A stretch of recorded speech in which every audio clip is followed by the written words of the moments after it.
குஜராத்தில் ஹோலி பண்டிகை கொண்டாட்டத்தில் பங்கேற்றுவிட்டு கஞ்சா போதையில் சட்ட மாணவர் ஓட்டி வந்த கார் மோதி இளம் பெண் உயிரிழந்த விவகாரம் சர்ச்சையாகியுள்ளது.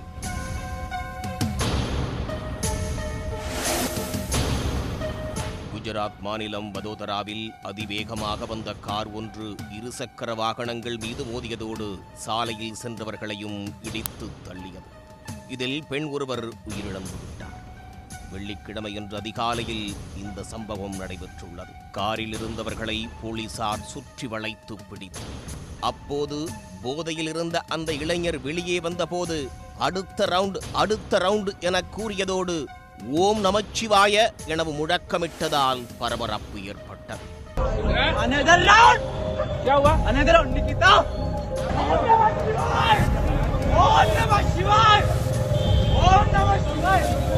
விபத்தை ஏற்படுத்திய காரை ஓட்டி வந்த மாணவரை போலீசார் பிடித்துச் சென்று விசாரணை நடத்திய போது அவர் 20 வயது சட்ட மாணவர் ரஷித் சௌராசியா என்பது தெரிய வந்தது.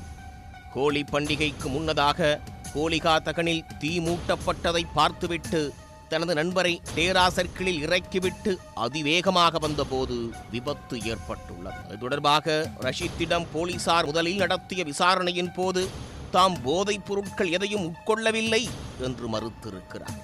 ஆனால் பின்னர் பாங் எனப்படும் கஞ்சா கலந்த பானம் குடித்திருந்ததை ஒப்புக்கொண்டதாக காவல்துறை அதிகாரிகள் தெரிவித்தனர். நாங்கள் ஒரு ஸ்கூட்டருக்கு முன்னால் சென்று கொண்டிருந்தோம். வலதுபுறம் திரும்பினோம். சாலையில் ஒரு பள்ளம் இருந்தது. வலதுபுற திருப்பத்திற்கு அருகில் ஒரு ஸ்கூட்டரும் ஒரு காரும் நிறுத்தப்பட்டன.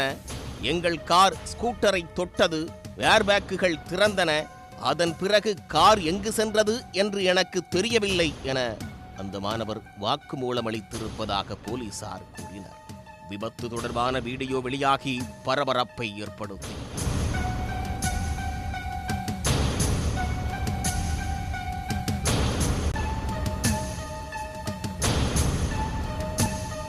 வதோதராவில் கரேலிபாக் பகுதியில் உள்ள ஒரு பரபரப்பான சந்திப்பில் கார் பல வாகனங்கள் மீது மோதும் காட்சிகள் அதில் இடம்பெற்றுள்ளன.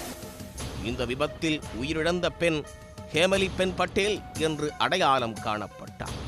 விபத்தில் மேலும் 8 பேர் வரை பலத்த காயமடைந்தனர். உடனுக்குடன் செய்திகளை தெரிந்து கொள்ள சன் நியூஸ் பெல் ஐகானை கிளிக் பண்ணுங்க.